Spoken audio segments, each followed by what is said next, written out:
Waziri wa Mifugo na Uvuvi Mheshimiwa Balozi Bashiru Ali Kakurwa amekemea ucheleweshwaji wa zabuni na kutonunuliwa kwa meli mbili mpya za uvuvi za shirika la uvuvi Tafiko licha ya pesa yake kuwepo, huku akidai atachukua hatua iwapo swala hilo halitatekelezwa kwa wakati. Mwanahabari wetu Benjamin Mzinga na ripoti zaidi.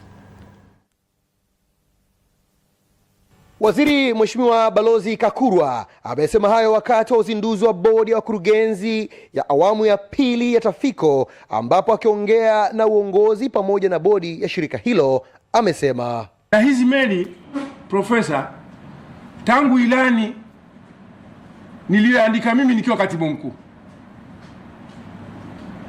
leo nazizungumza nikiwa waziri.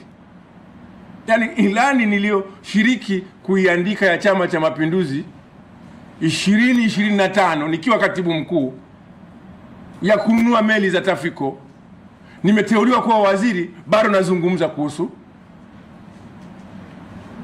kununua meli hizo. Nikichukua hatua mtu asinilaumu. Bodi simamieni. Aidha, katika hatua nyingine, Waziri Balozi Dr. Bashiru amelitaka shirika hilo kushiriki kikamilifu katika kutoa mchango na kuleta maendeleo ya utoshelezi wa samaki. Meli zitaanza kumwaga samaki pale. Lengo la kiwanda hicho ni kuongeza thamani ya samaki watakaovuliwa. Mchakato unaendelea wa mzabuni.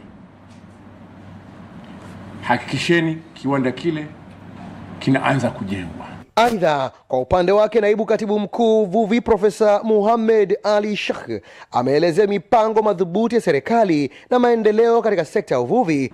Na naamini sasa utapata usingizi.